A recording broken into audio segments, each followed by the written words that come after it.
What's up, everyone? We're live. I'm live. I still feel like an autistic kid Oh watching my! this I video. don't think it's not gonna be able to hear you, bro. I'm gonna turn the light off real quick before I get the video up. Yeah, whatever. Let's go in. I'm gonna record a video real quick, Aiden. So just for like 10 minutes, just don't talk. So or you can talk. Don't be crazy. Just for 10 minutes.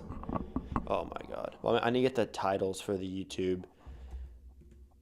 Oh, I don't want to share. Let me unshare my screen real quick. I don't want people seeing what I'm looking at on YouTube. YouTube here. Cause I get videos done, Aiden, while I'm doing the frickin' podcast or the. That's that shit. Like, how it to your sword get digital. Jesus, bro. You can't even hear me, bro. Yeah, I don't think it can. I want to punch my computer.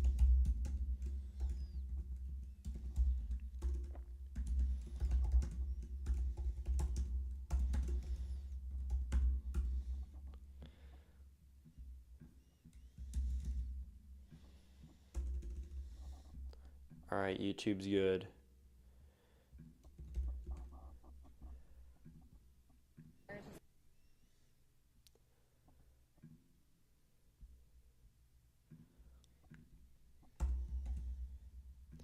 Cool. All right. So I got a lot of stuff planned for this pod, or not the pod, but the I guess this. So we're good to go, I think, which is great. I'm gonna start recording in a second. Let me just make sure the screen capture is good.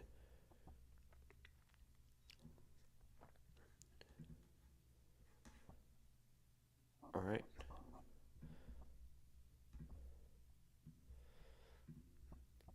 All right, I'm record. Hold up.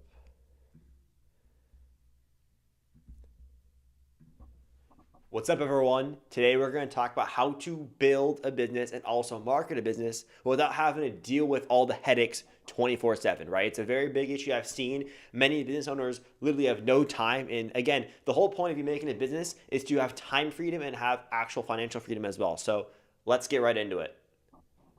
All right, so I'm going to cut that there. And boom. Okay, so right here we have a little document here. How to build a business that doesn't rely on you 24/7, right? Most business owners don't own a business. It's really more of like a job, right? If you're working all day and all you're thinking about is business, let's be honest, that's really a job, right? So if you stop working, the sales stop, the leads stop, everything stops. And that's not what you want, right? Especially as a business owner who wants to have success. That's dependency. That's not freedom. You want freedom in a business, right? So I'm going to break down in this video again how to build a business that you don't have to rely on 24/7 and that gives you time freedom so you can do whatever you want, but also make a ton of money. This is why most businesses get stuck here, right? So early on, being involved in everything feels normal, especially when you're starting. And look, if you're starting a business, I want to reiterate, this is what you should do, right? Let's be honest here, right? If you're starting a business, you better spend all your dang time on it. But as you grow your business and as you scale and you make more money, you need to start delegating things, automation tools. You need to have created stuff like that, right? So that's very, very important, right? So over time, you shouldn't be the main figure. You should be the main person, but not doing all the little things in your business because that's when decisions slow down, growth stalls, and you can't really scale it to the next level because you're doing too many things, right? So the first shift that you need to have as a business owner is you must stop asking, how do I do this? And start asking, how does this get done without me?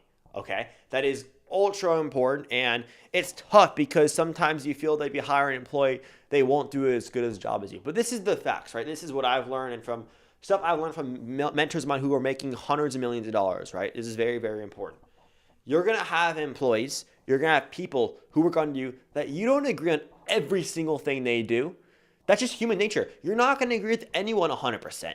They're going to do things that you want, and then they're going to probably do things you don't want. But as long as they're trying to make positive change for your business, and that task is getting delegated and it's profit margin positive, that's okay, right? It's never going to be exactly how you want, but in order to scale, think about it. These big businesses, they have hundreds of thousands of employees. Do you think every single employee does spot on what the head person wants? No. But they have a specific task. And also another thing, these people who are entrepreneurs who are making millions of dollars, they have systems in place. So literally all they have to do is plug the worker, plug the employee in their business and have them do the task that they already have built. So if you build the, task and the SOPs and this, SOPs is standard operating procedures, and you have them have specific tasks, you're going to be just fine because they're already doing stuff that's net positive for your business. If you just hire someone for no reason, not to do anything, and just like, hey, do this, that's not what you want. You need to have a very specific goal in mind and tasks in mind. Okay? Very, very important. Systems replace memory. If something only exists in your head, it's fragile, right? Strong businesses document processes, like I just mentioned, standards, expectations.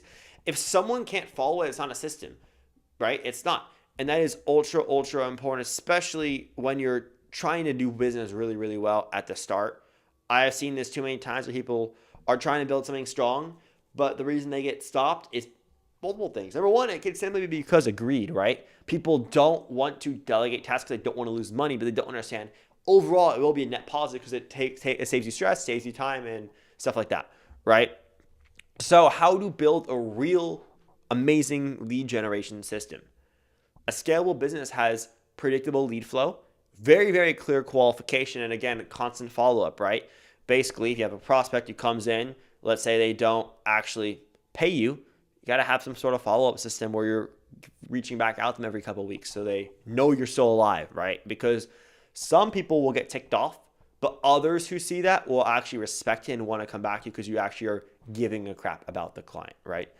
And again, the way it should be eventually is you shouldn't personally chase every lead. Eventually it'll be systems. Eventually, delegation will be there, especially with AI and all the AI agents that are being created for lead generation. And again, most people don't know how to delegate correctly, okay? And let me explain why. Number one, most people don't understand that when you're delegating, I just mentioned this earlier, the right systems are so important when delegating. That's number one. Then you need to have context of what that specific task or tasks need to be done, right? Outcomes, in my view, and this is true, right? Outcomes aren't the most important thing when you're starting. What's more important is the process and doing the right things and making slow progress, especially when you have someone new on your team. Another thing, having 1 or 2 or 3 employees is great. I'll say that. But the thing is, they could easily go against you. What you need is eventually hundreds, if not thousands, of employees who are performing at a high level. Because at that mass amount, there's too many of them. They're not going to all know each other. That's ideally what you want your business to have eventually. Think about it. If you had 500 employees for your business right now, let's say an agency, for example, you're running a marketing agency. Think about how if you had 500 employees, you'd probably be making so much money. Let's say money wasn't even there. Let's say you had unlimited money and you had 500 people. I guarantee you that company is making millions and millions and millions of dollars because there's 500 people working on it and you have all the systems in place. Dude, it's going to make a ton of money. Right. So very important. Actually, last thing too, delegation requires a ton of clarity, right? You need to have a very, very specific idea on what you need and how you're going to get there, okay? And you shouldn't have to micromanage it. That's why I recommend for anyone, if you're a business owner and you're making a lot of money, hire a freaking assistant. Everyone who's making money, they have assistants. They have people in place who are doing this, who are helping them hire. That's probably the most important thing you can have. And for me, it's very important, right? And I have seen this in many businesses. I've worked with other businesses as well. You need to have an assistant who can help you hire, who knows what you're looking for, who knows what you want and knows what you're like trying to achieve, okay? That's like extremely, extremely useful to understand this and know because, and I cannot say this enough, if you have a good assistant, she's going to understand the culture you want. Team culture is everything. You need to have a very, very good team culture. You have a very good chemistry with your people, even if you're not there. And that assistant you have is going to be very, very important in getting that and achieving that for you, okay? So understand these things. It's very, very important. And obviously, when I'm helping people, the one thing people always ask me, and they're like, I need back my time. I am so busy, and I don't have time to market. I need an expert to help me with this, and that's what we come in and do, right? So that's very, very important to understand. Don't again, don't hire just to feel less stressed because that's not going to work. You need to hire for multiple things. Number one, you need to find really, really good talent and hire someone who is better than you at what you're doing, right? So, for example, I build AI automations. I could do it very well. But let's say I could free up my time and find someone who's better that can do it. They built all automations as good as I do. I train them, my assistant trains them how to do it correctly. I have time to scale and do the next thing, right? Or lead gen, for example. Let's say I want to hire a virtual assistant to do cold calling, which is fine, that's great. Then I wouldn't have to cold call. Or maybe an ads assistant who can help me run ads, do marketing research for me, help me scale, and also maybe a customer success manager who helps the customer or the client have success, right? Those are things that I would need specifically and that I have for my business, right? So you need to hire to free your time, increase output, and also very important, improve your consistency, okay? So automation isn't about losing control. It's about removing repetition, creating a ton of consistency, and then saving mental energy, right?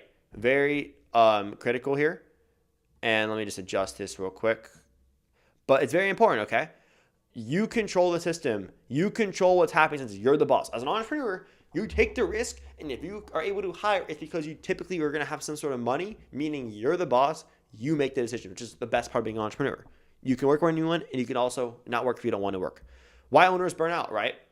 Burnout comes from multiple things. I don't even believe in burnout personally, but there is a sense of like an emotional feeling of like not wanting to work. Okay, I get that. So low value tasks, constant decision making, no separation from the business. Also, if you feel like you're losing over and over again and you're not winning, that's going to cause burnout. Think about it. If you're in a boxing match, you're trying to fight someone and you're winning the fight and you're punching them and you're hitting them over and over again, you don't get tired when you're hitting them. You only get tired when they're beating you up. And it's a mental thing. And it's because when you're winning, you want to keep going. It's like an encouragement. It's like a dopamine rush in your brain. But when you're getting hit and you're losing, it's really, really hard to keep going. And that's kind of the difference I see in burnout right there. Okay? So the goal should not be to disappear. All right? If you're any scalable business, you need to be the main guy. That's your job. If you're an entrepreneur and you're in the business of being the main person, you're the main person. You need to focus on strategy, delegation, direction, and making very, very high quality and high level decisions. Okay? Not just day-to-day stuff. You're working on the big stuff. Okay? So final takeaway. If your business needs you every single hour, especially if you're making over $30,000, $40,000, $50,000 a month, it's fragile. Real businesses, first of all, run on systems, processes, and also are able to scale very consistently, right? You're having consistent income, it's coming in, and you're able to scale correctly and also have happy customers, most importantly. Okay? So that's basically the video. I appreciate you guys watching. I want to say as well, if you are interested, you're in business and you're super, super busy and you need help, you need marketing help. You feel like your marketing's not been great. The last couple months have been kind of down months for you. You're making a lot of money. You've always had a lot of success since you're having a successful business, but you feel like your marketing's not at the A+ tier level you're looking for. Great job for coming on this video because we do an amazing job with marketing, with automation, and scaling businesses. So if you're interested, click the link below, book a time with us to talk, and we'll show you exactly how we can scale your specific business, right? So again, we've helped the real estate agents, brokers, financial people, CPAs, accountants, doctors, medical offices. We know it all. Any service-based business, that's what you specialize in, right? So if you're a service, and especially if you're doing a high-ticket niche where you make a lot of money per close, this is the help you're going to need, okay? We have done it for many people. We have many happy customers, and we're only growing from now, and we're growing more because of the fact of our success and our knowledge in the AI space, the marketing space, Meta, Google Ads, and also building really high-quality automations that will follow up with your leads, overall growing your business. So again, click the link down below in the description, and I appreciate you guys watching. Thank you. Boom. All righty.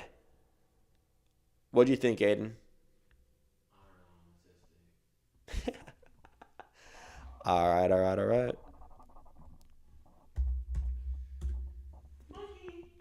Oh my God. All right, let's watch Andrew Tate. No, we're not watching the Andrew Tate. We're watching the Alex Hormozi. Alex Hormozi, Tony Robbins.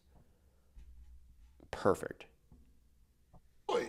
Creators, take these 3 apps I built to run my business made with Base 44. They're ready for you. Like the word annoyed All me. right, Perfect. I got to make sure it's scaled correctly because last time I was doing this, it was not working.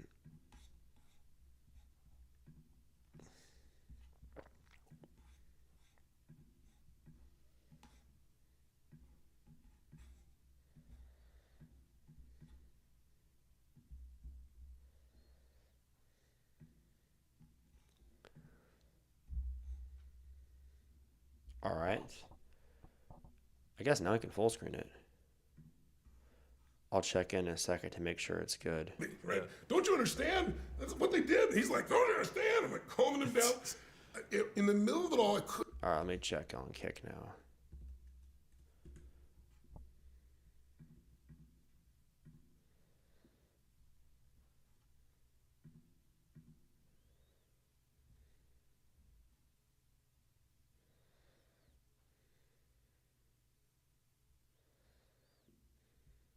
Let's see.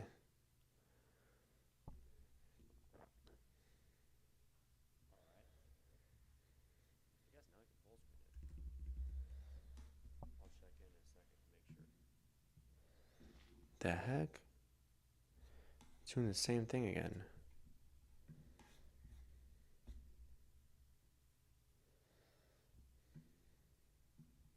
I guess I'll watch like this.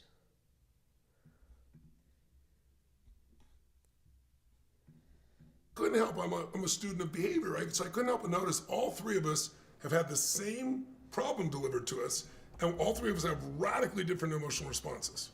Okay? Why? And I'm listening, and he's going, I'm enraged, I'm furious, I'll kill the MFers. And I'm thinking, I'm so pissed off, I'm pissed as hell, I'm angry. And then I'm hearing him say, I'm annoyed. I said, annoyed? I mean, that's it? He goes, well, and then he said, I'm a little tinkled. I said, tinkled? What are you talking about, right? And he's going, so in the middle of all this, I thought for a moment, I couldn't help, but I said, you know what? I don't think I've ever seen you really angry. He said, I don't really get that angry. It's very rare. I said, well, what about, he had this deal with this IRS agent came to his house. He's a very wealthy guy, right? And the IRS agent, my guess was, you know, threatened by or upset by the level of wealth he had. And so he did some things that he eventually won. It took him 5 years to get his money back. He fought the IRS and won, which is pretty rare, right? But during those 5 years, it was brutal, you know, by anybody looking on the outside. It said, you're gonna tell me you were annoyed with that? He goes, no, I was peeved. I'm peeved, right? And then I asked him something really interesting. I said, what do you believe about getting angry? And he goes, I believe if you get angry, the other guy wins. You lose, yeah, 100%. Right? And I'm like, I never thought of it that way. Yeah. And this other guy. So that's an interesting perspective right there. Actually, I wanted to pause and talk about. Like, I'm not gonna lie. When I'm angry, I think I perform better. So I don't know, but I think it's really, really important to talk about there because different people have different perspectives on what they need to have success, right? So for some people, like if I'm angry, it's gonna make me want to work harder. Whenever I'm mad about something, I force myself to do it, and I feel like I go harder, right? So that's my perspective on it. But I guess some people are better when they chill out a bit and relax. So I don't know. I feel like I haven't relaxed in like years. I feel like I haven't relaxed a day in my entire life, to be honest with you. So I don't know, but interesting.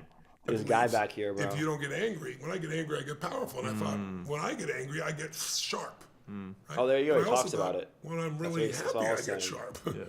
And it changed me. I started saying, okay, I call it transformational vocabulary because the words you attach to your experience, as I said, become your experience. My mother would call me one time, I'm old enough, you're probably not old enough, before we had cell phones, you know, we had these little recorder calls, you know, it was like on a reel to reel, and you called in and got your calls. Well, I went to England and Europe for about, 2 weeks, and I gave my staff the time off. They've been working their tail off. So my mom calls every day and leaves a message, doesn't get a call back. And when I called from England, the little beep thing wouldn't translate. So I didn't know it was on there. I didn't know I was upset. I come home, and there are 10 days worth of messages. And every single message she says, I am humiliated. This is humiliating. My son is not the president of the United States. It's the most humiliating experience of my life. And as I'm listening to this going, my mom is always humiliated. Yeah. Do you know why? If there's a funnel of experience and it's painful, Yeah. he's going annoyed, peeved. I'm going pissed off, and he's going, I'm going to kill him, right? Yeah. My mom always uses the word for anything uncomfortable for humiliated, so she's always humiliated. So, like, I'm never depressed. I was so depressed when I got chased out of my house and I had no money in the background. I lived in this place of depression, and I remember reading this book by Claudine Bristol. It's called The Magic of Believing.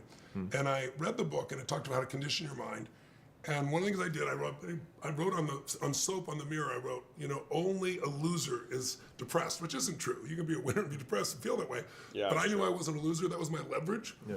And I literally took the word depression out of my vocabulary. I've never used it again. I felt down. I felt pissed off. I felt frustrated. I felt sad. I felt overwhelmed in moments.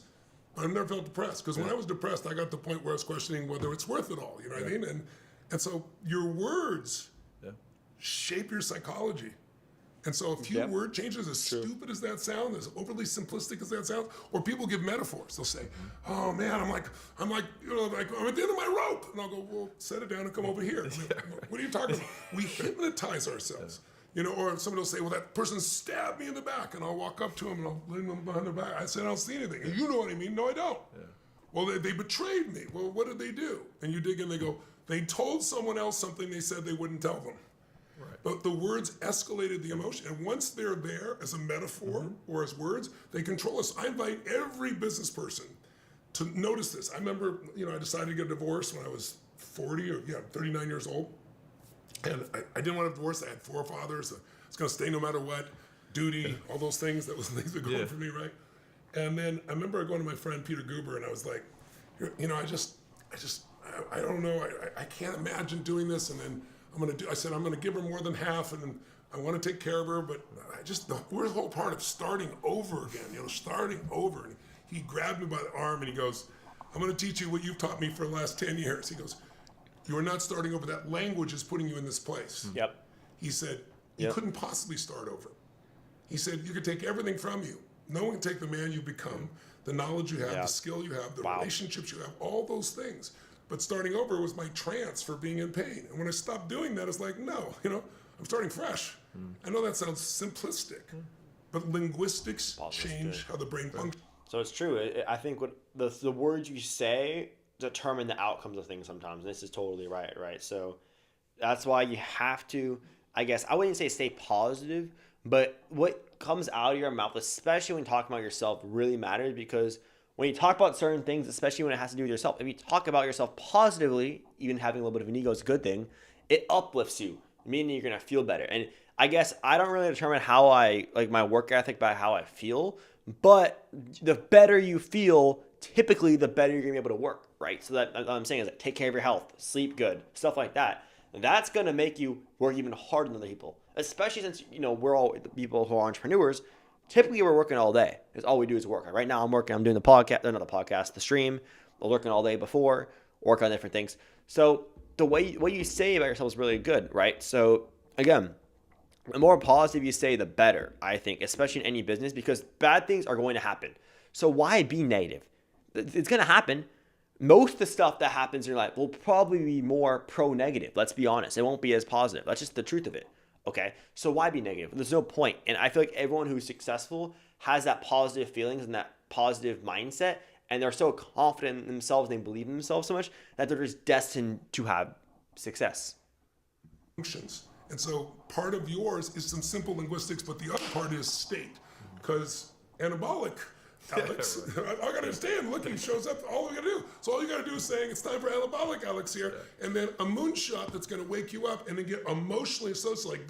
Like if I just provided all this, when I first fed people, I would go there in a t-shirt and jeans, not so they acknowledged me, but so I could see and feel the impact, as opposed to I wrote a check or I did some good work or they did it. The more connected you are.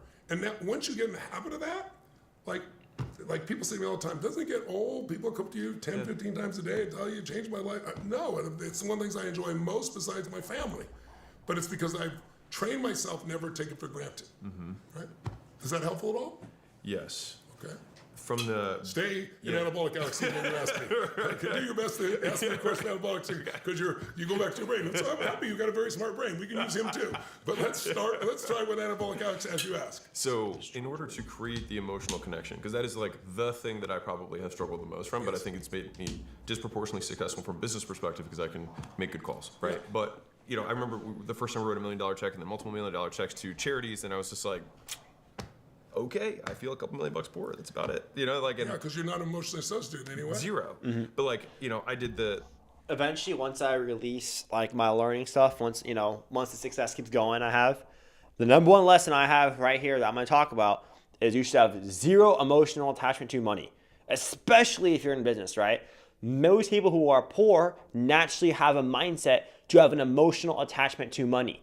That emotional attachment, I'm going to go further in detail on this eventually when that day comes, but that emotional attachment to money is literally messing up your life. I'm telling you, because the problem is people think money as an emotion when I should think of it as just numbers on a fucking screen. Okay, that's the number one thing I'll tell you. And why I'm saying that is because money is always going to be there, especially since they keep printing money. Money will always be able to be made. Money will always be able to be lost. Stuff like that. You can always make money. You can always lose money. That's part of life. But there will always be money. So there's no need to have an emotional attachment to something that's always going to be there. And if you have no money, and they're probably going to say that, then you can simply work and make money, right? Work a job, work the hourly job, get the money. If you lose all your money from starting a business, good. You're going to. That's going to happen. You're probably going to go bankrupt. You're probably going to lose a lot of money in the process. That's part of it. You're going to fail. And the problem is, whenever you think emotionally, you don't think logically, and that's what messes up the chances of you having monumental success. So this is a very good point. Don't think about money emotionally. Think of it as just numbers. You're always going to be able to make it back somehow, 100%. The tours of the school, and I was like, I'm glad that this all, you haven't helped. found the thing. Just contribution for contribution is not what I'm talking about. And this is where I wanted to get. So my last little word of the ones, we covered most of them, was opportunity. Yes. And so I think the question that I have is, you have unlimited opportunities. Yeah. More opportunities than you can sink your teeth into. Yeah. There's one skill that will determine bro. which side of the line you end up on. This is the one skill that How do you go through opportunity selection and balancing your kind of achievement brain outcomes and your philanthropic impact feeding families outcomes? I look at opportunities first, a business perspective. Yeah. I look at opportunities first to see, do I have passion for what it's about? Is it something that I would do for free if I felt it was really successful? That's really good. That's knowledge right there. It felt alive. It felt it was worth doing. Right? Is there a mission behind it? Is it selling widgets? I have no interest, right? Second thing I look for is, who are the people? I want people I'm going to enjoy being with. Like, I would enjoy being with you in spite of this conversation sounding like I wouldn't, because I'd bring out more anabolic Alex. I bet your wife brings out more anabolic Alex, right? So I'm trying to make sure if I was doing business with you, I'd make sure this guy was present, right? But I look at the people, and I look at their heart and soul, what's driving them, and I also look at their skill. Because you need both, right? So if somebody's got a track record, someone's negotiating with me right now on a really large project, and if the project made no money, I would probably do the project as long as I organize it so I can have the kind of reward for my time and my energy, because the project has such reach, global reach, on a very deep level. I'm very connected to it, and this person's built the business and went to $2 billion, so they got a great track record. It's not me carrying it all, but together 1 + 1 could equal 5, not 2.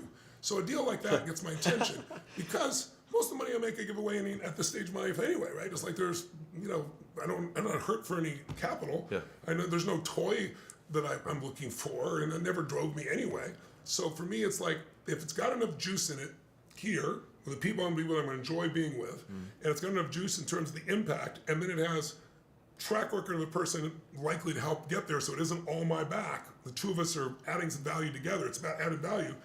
Then I'm in. And it's like, let's rock this thing. Let's make it happen. Let's have some fun. See, mine is let's have some fun, not let's do the duty, right? That's like, I'm going to learn, we're going to grow, we're going to expand different things, we're going to touch lives, we're going to have these things. So those are my core criteria. And I'm not always right. But one thing I will tell you that I've done in business, because I've made some poor choices in the early days on business partners. Everybody's selling when you're going to business partnership, right? And it's like going on a date, So it's like you can get sold, and the question is not can they do the job? Will they do the job well long term? Is the right team fit? Like, they're deeper questions. But I now, when I have so many business deals, the first thing I do early on, I just had this happen recently with somebody's. I own a large power plant, a 1.3 gigawatt power plant. I'm converting it to hydrogen. So it's in West Virginia. Dean told me about this. Yeah. Yeah, so it's a great project. But I have some people involved that shouldn't have been involved, and so I had some new guy come on board. And what I do now is I go. They sold me. I was actually liking them. I felt the vision was great. They seemed to have the track record. Everything seemed lined up. And I said, look, what I always do in any new partnership is I have everybody check me out legally. I want you to check out everything online, hire a private detective you want, know everything about me, and you can ask me any question you want. But I want to do the same with you because that's how I know when I'm starting. Now, by the way, though, nothing I hear will I take as true because it's not true. But I'll bring it to you and we can discuss it. And then you and I can tell. Most people have you and I have large bullshit meters, right? We can tell when something's bullshit. Yeah. It's a perfect example. And this guy, we had a deal worth 10 figures plus, looked really good. Ghosted us, ghosted us. Damn. Because and then I uncovered 3 or 4 things he'd done that were not great. And I was like, I just saved myself 3 to 5 years of pain. So I do believe in the practical side, but I'm not even interested in going there unless I can first find these pieces and unless I believe already there. So you'll see that, y'all. Do you hear what he just said? So it's a 10-figure deal. So if 10 figures is over $1 billion. So it's probably like $3 or $4 billion or something like that. Okay. And he literally said, if you heard the video, if you read between the lines, there was a business guy who was a multi-billionaire who he didn't want to work with. So I should tell you guys, just because some people have money doesn't seem they're the most ethical, and it doesn't mean they're the best people, right? A lot of people with money they don't have good intentions with it, right? So, and I think to me, it seems like he definitely is more on the good side of it. I mean, obviously he's done fishy stuff too. Supposedly, no one truthfully knows. I mean, I think he's fine, but there's obviously rumors out there of this dude or whatever, like from like 10 years ago, whatever. But he's a great guy. And I think he seems like he's a pretty good person from this conversation. You can just tell he's a genuine guy who wants to help people. He's just a genuine guy. But there are people out there who are in the business world who are just trying to rip your soul apart and take your money and just run. And even that be making $10, might be making fucking millions, if not billions of dollars. So understand that you cannot trust anyone, especially if you don't read them, right? So that being said, they literally talk about it. A one-on-one meeting with someone, if you have a good bullshit meter, which obviously, if you're in business, you have to have a killer gut instinct, which obviously, I feel like I have, and obviously these guys have. You have to have something so you can know if people are telling you the truth or not, or if they're bullshitting. Because if they're bullshitting to you know, hey, I probably shouldn't trust them because they're trying to take my money and what I have. So I think that's a good lesson from that. Because obviously most people will not understand that from this video, but obviously if you read between the lines, you're going to clearly get that. I can get fooled, right? I'm not perfect, right? So I have one last question for you, which is the most selfish of all my questions. So you're 36 years old. You have built businesses, and the skill set that you are most proud of is that you're good at helping business owners. Yeah. The only thing I feel emotional connection to is teaching young men how to provide for themselves and their families. That's the only thing that actually, because I know that pain. Yes. So you're connected to it. That's the only thing. Makes sense. Mm-hmm. And to me, I've built a lot of the business and all that stuff basically around that. But I still don't feel like that massive emotional drive. That being said, what would you have played differently from your 36-year-old self to current? Not that great. That you could kind of pass on to me. Basically, what can I change about my behavior? Yeah, it's in the video. To maximize my enjoyment and size of impact. You have to make an enjoyment a priority, which you've not. You've always gotten your priorities, brother. You're an overachiever. Yeah. But there's 2 skills in life. There's the science of achievement, which you're unbelievably great at, and there's the art of fulfillment, which you're not so great at. Horrendous. By your description. Yeah. Right? And by the way, notice the language difference. The science of achievement, it's a science. Like you and I both know, if you want to make money, there's a science to it, right? If you want to be fulfilled, though, that's as unique as every human being you're going to meet. And so you haven't found that piece. Now, you gave some clues along the way. Like, why am I so interested in feeding people? Because I'm such a good person? No, because I suffered, right? So I don't want other people to suffer. So I started out of that, but now it's not out of suffering, it's out of joy. You can get started out of the pain, passion does, but you don't have to stay in the pain, right? You kind of stayed in the pain, even though you've gone past it. But what you just said is, well, a clue for me is that's the one place I can start to get folks associated to because I know what it takes to do that, and I know what it feels like to be able to take care of my family. I know the contrast, right? So I would take a look at that and expanding it, but I try to find a way to do it where I had a moonshot, something like right now you're a moonshot of that.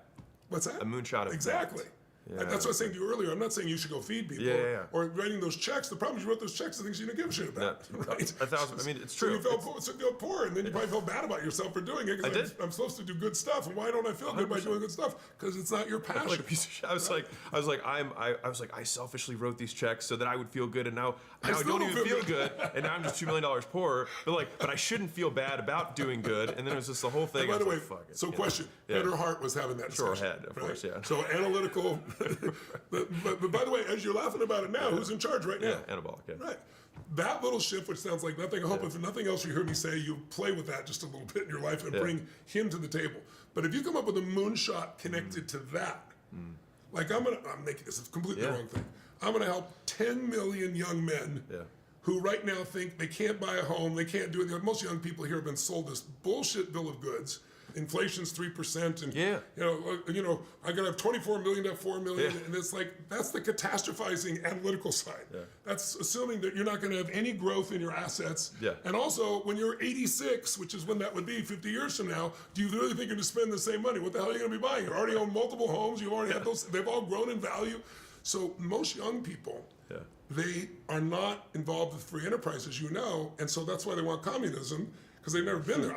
I was in USSR when I was 23 years old, and I took a train from Moscow to Siberia with a group of scientists I was brought because of my firewalking, things like that, by their government, and back. I spent 2 weeks there. It made me a capitalist. Because every stop we did, there's the same thing in every city. There's a central place where the train stops. And we've been having caviar, and all these Russians are like wealthy on this plane. They're all supposed to be equal. And then you see people literally 3/4 of a mile around, multiple times, maybe half a mile around, waiting in the freezing cold for half a loaf of bread and milk, right? All right, so that's why capitalism is better than communism, y'all. So y'all got the gist of it. Most young people are like pro-socialist or pro-communist because they haven't fucking been there, bro. They haven't been in these countries where people are literally suffering and all this stuff's happening. Look, democracy's not great. I'll be the first to admit it. There are problems, clearly. But it's more of a meritocracy where it's like the best man wins, which is way better than any socialist or any communist place. And if you talk to any person, and actually I'll say this, I was on vacation a few weeks ago, and I talked to an individual who I had a dinner with, and this guy has a net worth of over 150 million. And it was me, him, we were talking about real estate. He does stuff in San Antonio, he does stuff all over, but we were talking about stuff in San Antonio, but also about his upbringing. He was from Croatia, all right? And if you know one thing about Croatia, during World War II, it was not a democracy, right? It was on the other side. And I will say, there are different systems that work, different systems that don't work. Some work better than others. But I'll tell you, if you want socialism and communism, and you're here, and a democracy, you should go move there and see how it is living there. And see how you're treated by the government. And see how much money you make, and then when you make the money, how that all goes to the government, and how you're barely able to survive. Even with, I will say, in a meritocracy, democratic society that we're in, it's very, very hard to survive. But if you work your ass off and you make things happen, it's a lot easier. But in these countries, you can work hard. You can be a top-tier doctor or a top-tier business person in these countries, or you can be someone who works at a cafeteria, and your lives are very, very close. In a place like here or in any sort of country, you have freedom, right? You're able to work your butt off and work your way up to the top. There's flaws, like I said, but understand that concept, because I have seen so many young Gen Zs who think that our society sucks and how it's society's fault. It's the Jews. It's the people who are at the top who are blaming, who are, I guess, ruining our society, but it's not. It's you. You need to look in the mirror and figure out that it's your fault. It's not these people at the top. Everything that happens to you in your life is because of you and the actions you take. So that's why I'm telling you guys from the bottom of my heart, understand that if you work hard, success will come. Okay? It's bullshit. But kids today are thinking, oh, it means free bus, free childcare, free. They don't understand. There's no such I didn't mention thing that as no either. free lunch. What life needs you to do is, if you live in a free enterprise system and you're not an owner, you're going to be in pain.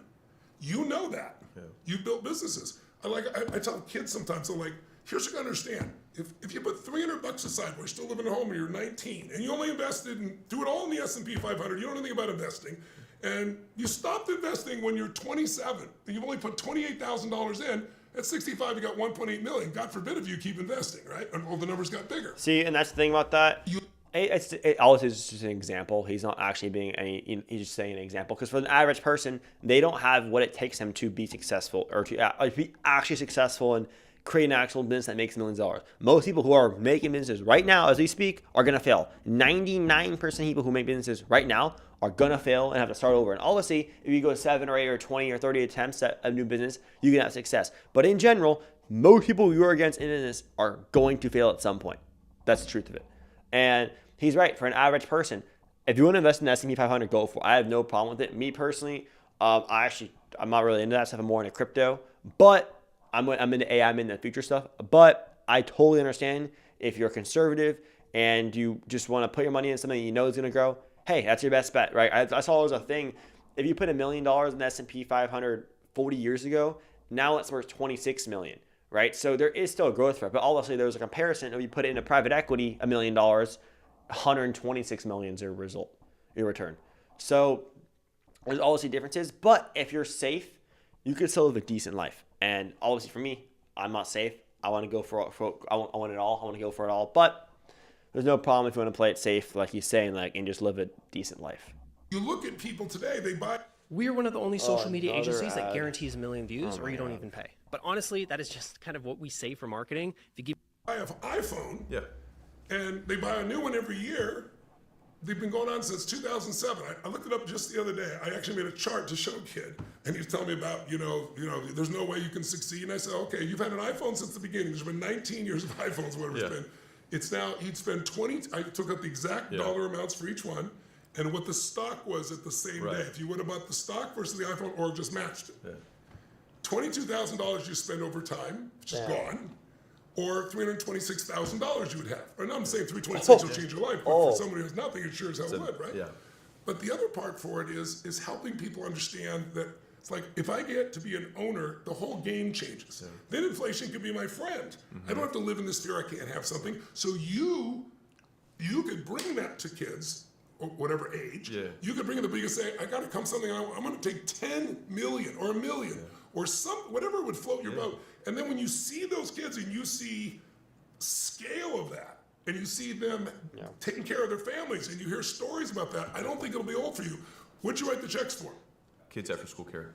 Okay. And you don't have any kids. So you have no association with that whatsoever. Right? Okay. Yeah. It's like shit. But so basically, hey, if you have a passion for something, do it. I think basically, people even me, I've done this. Charities, I do charity work. I do. And I think the thing about it is you have to have a passion for what you're doing. So you're helping kids, you're helping, we'll usually help schools, children in schools. And also I'm very against the education system, but I'm pro helping people who need help them get food, whatever it may be, right? But you have to do something you have a passion for, whether it's business. But I will say when you're starting business, not as much. You got to just work and figure out how to make money. But after you get going, then you should probably go towards, hey, what do you want to do? How do you want to change the world? And that's after you make, tens of millions of dollars, obviously. And I'm not saying write a check. I'm saying go make this happen. Go. You've done so much. You need to find something there, but you found the thread. Yeah. But for me, I wrote I wrote 4 books on finance. I never expected to do it. You know why I wrote it? Because I got pissed off in 2008. I've coached Paul Tudor Jones for 24 years, one of the greatest financial traders in the history of the world. Every single day measured what he's doing, coached him through all these pieces. He had the most success in 1987 when the stock market had its biggest percentage drop in history, 20% in a day, and he made 100%. But then it was like the moon. He went to the moon, and then what do you do? And then he broke his leg, and then he dropped. So I had to turn him around. Now, we've been friends. I've worked with him all those years. I learned so much from him. But when we got to 2008, and I don't know if all of your viewers have been around back that long, but it was much more brutal in some ways than 2020 and COVID, because COVID, they gave people money. There was no money then, right? Yeah. And I remember being so angry because I knew a small number of people basically almost destroyed the entire economic system. And then I thought they're going to be punished, and we gave them more money. Yeah. So that they can have more money they can't use. Yeah, that's right. Exactly right. So I was incensed. So out of that anger, I said, I don't have all the answers, but I have one thing. I have access. Yeah. So I'm going to interview 50, the book you read, 50 of the smartest individuals on earth who started with nothing. Nobody from the Lucky Sperm Club. They all started from scratch. And I'm going to see, even though they're radically different, what do they have in common? I'm going to write a book that my billionaire clients are going to love, but an average person could do as well. Well, that journey has never stopped. Then I was like, how do I help people accelerate? I look around today and I see so many people that don't feel they have a compelling financial future. And so I started looking around and said, That's my okay. heart, just so you know. Pardon me? That's my heart. Okay, well, me Helping too. those people. So my approach to that, and maybe I'm going to plant a seed with you because maybe it'd be something when you're teaching people to add. You probably already know this, but you may not know this part. So I'm looking around, and like in the last 39 years, every single stock market in the world, which is where most people put their money besides real estate, right? And if it's their own home, it just barely beats inflation, right? As you well know. Every stock in the world has been beaten by private equity. Yep. By average private equity. So y'all, just saying, I talked about that like literally 10 minutes ago. Remember what I said about the stock market and private equity? So obviously, I guess I kind of disagree with what he said, but now he's totally on board, right? Private equity, the returns you get compared to the stock market are significantly higher. I literally mentioned that. Rewind this like 15 minutes ago. We were just talking about that. So proves my point again. The top 13 guys in the world, right? Well, the top 13 guys in the world, it's wonderful to interview them, but how are you going to get money in there, right? Because it's like trying to buy an SP3 Ferrari, right? You want to go get one, and they're all pre-sold at $3 million, right? You know, it's like, but if you have one, and if you know the right person, you know. So I got into some of those cool funds, like Vista. Yeah. Robert Smith he's a genius. He's got a $100 billion fund. He's averaged 26% compounded per year for 25 years.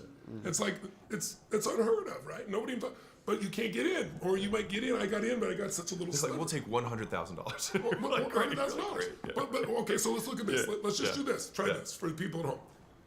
In the last 39 years, if you put your money in the S&P 500, it's averaged 9%. Okay. Oh, let's hear it. So if you put $1 million in there, at the end of this time, you'd have 28.6 million. If it's 100,000, it'd be 2.86 million, right? So you're talking about this. I think I said it would be 26 million, but it's about the same. Yeah. But if you put in average private equity, it's been every stock market in the world, average private equity, not the guys I'm talking about. Yeah. Average private equity has averaged 15.7% per year around the world.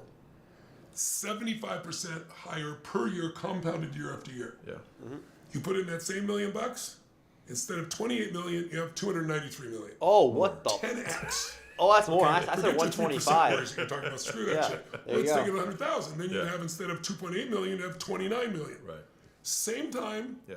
Passive investor. Yeah. But then the next thing you got to say to me is, Tony, well, yeah, that's great, Tony, but you can't get access. So that's what I believe too. Like I had access, but small access. And then I met a guy who'd been through my business master program for 20 years. He started his business.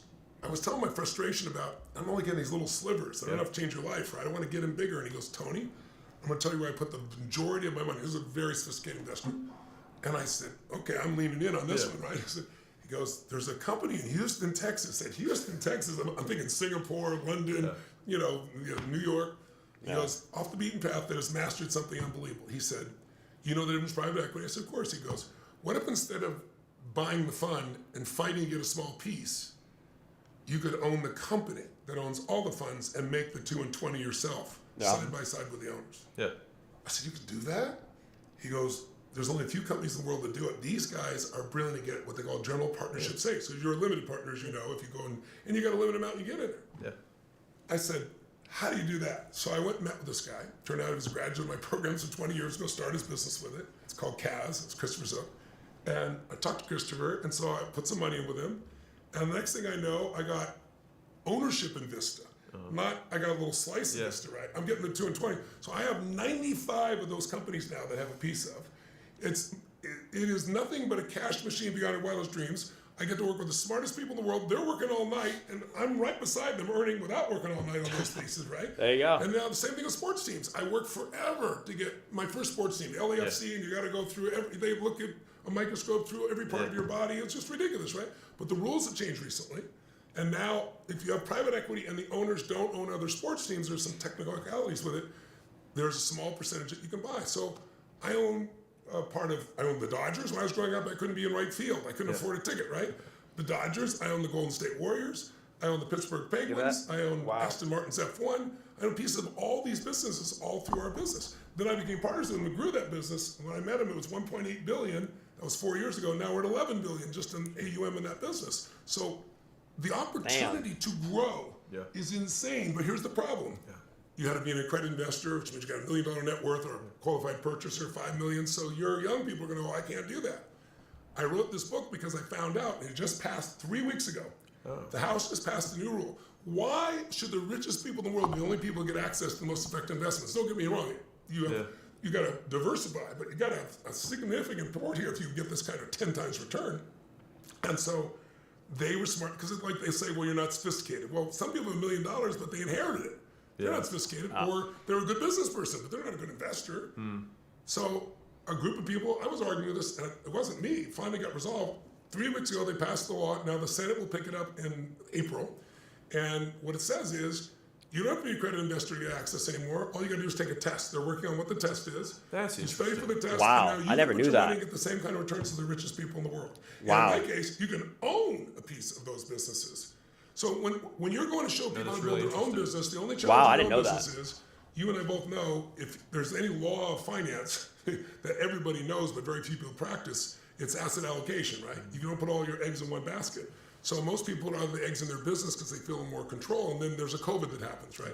So you got to. I always tell people you need two businesses: the one you're in, the one you're building, but also that business plus an investment business where it's growing. So if anything happens here, you're taken care of here, and if they both win, you get there faster than you ever dreamed of. But you got to know where to put your assets, and this is just part of that process. So, but for you, it's like, I know what my passion is there. You can feel my passion. I want to tell everybody about it. It's like, I don't give a shit about making money. And it's like, and of course I make money too. It's like, it's unbelievable.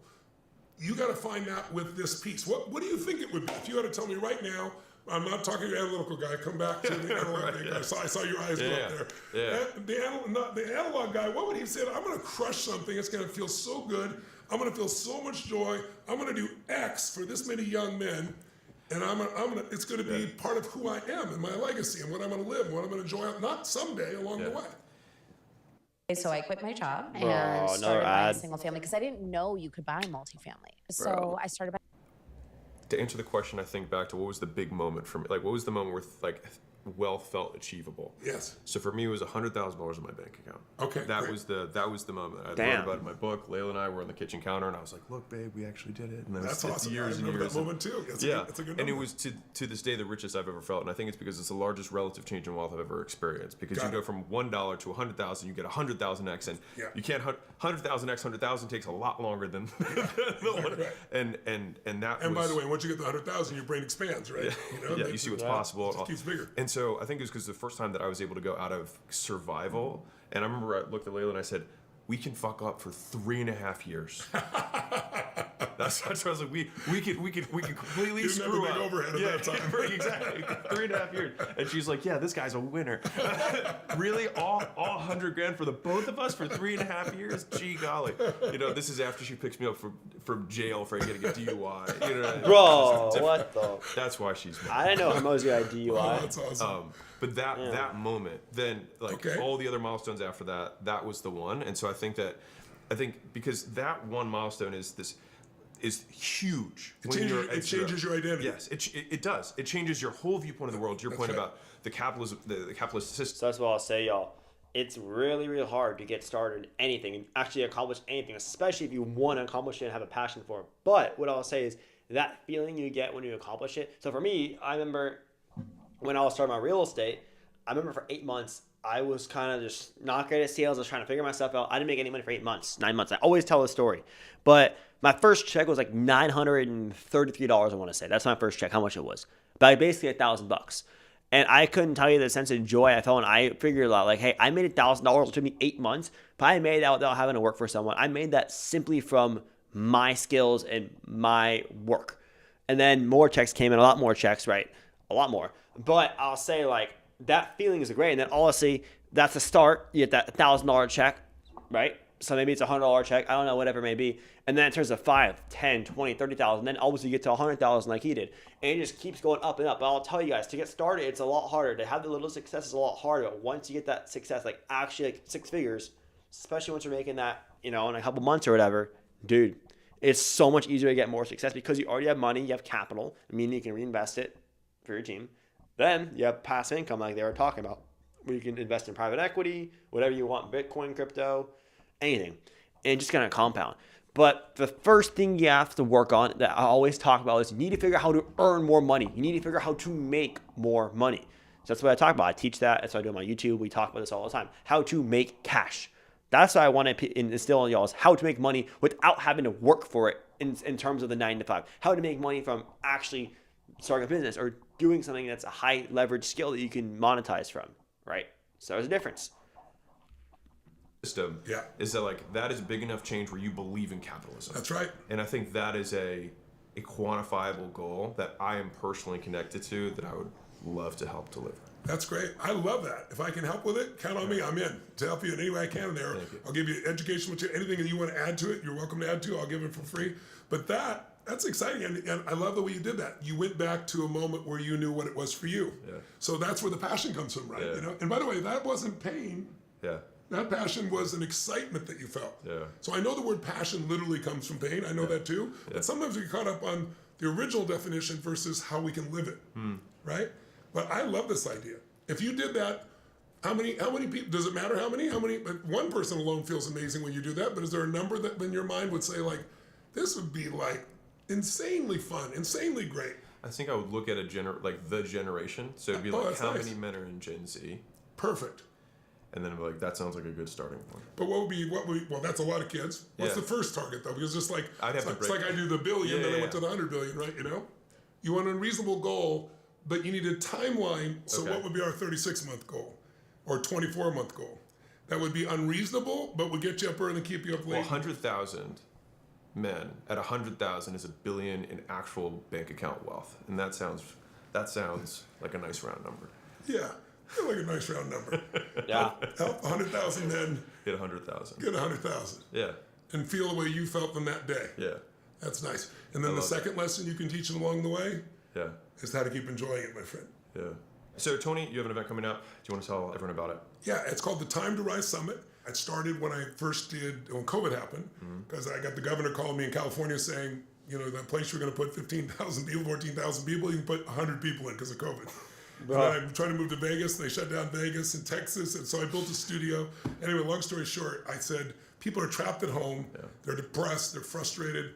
I want to make a big difference. How could I do that? Oh, I'll take away the two things they worry about. No time, they don't have to travel, and no money. And so I did it for free. We've done it now every year for 5 years, and I didn't do like 2 hours, I did 3 days. But I made it chunkable, 3 hours a day, like going to a great movie, only it's changing your life. And instead of new year, new life, and setting some goals that by the end of January they've not done, we help you figure out what you want, increase your energy, like we're talking about here, because without that it doesn't change. Shift your mindset, figure out what you want, figure out what the plan is, figure out what's getting in the way. And over 3 days, and you become part of a community of about 1 million plus people from 193 countries that participate. And it's coming up January 29th through the 31st. And it's at 2 p.m. Eastern, but people do it from all time zones around the world. So that's basically it, y'all. But great. That was good. That was very good. Right. So hopefully, I learned a lot from that. Like I definitely did. Now I'll go on X for a little bit for a couple of minutes. After that, we'll probably call it. I want to stream more, but I'm trying to get at least an hour a day done. We're basically almost there now. Let's see. Momentums.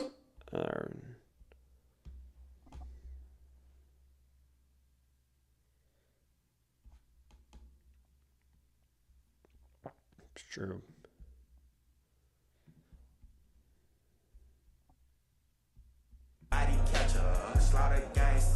Oh, no way. That's crazy.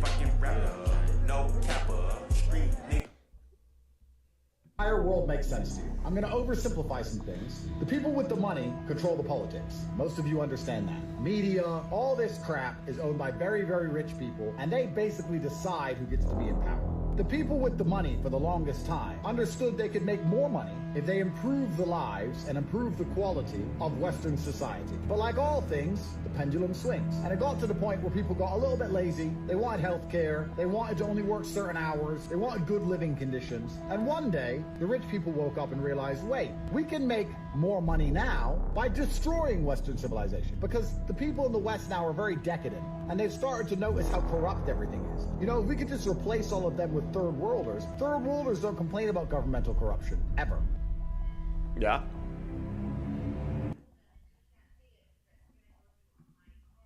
All right, y'all. But appreciate y'all watching. I think I'm gonna call it here. It's been basically an hour. Yeah. Hopefully learned a lot today. Hopped on Twitter for a second, but I just looked at the time. It's already basically almost 7 p.m. where I'm at. So we got an hour of knowledge. We had, I guess, the Go Creative video, then the whole rest of the podcast from Hormozi and Tony Robbins. Learned a lot of stuff there, and now obviously just a little bit of Twitter. But I'll be back tomorrow. Gonna record some more videos and stuff. Gotta get back to work. But again, hope you guys enjoyed.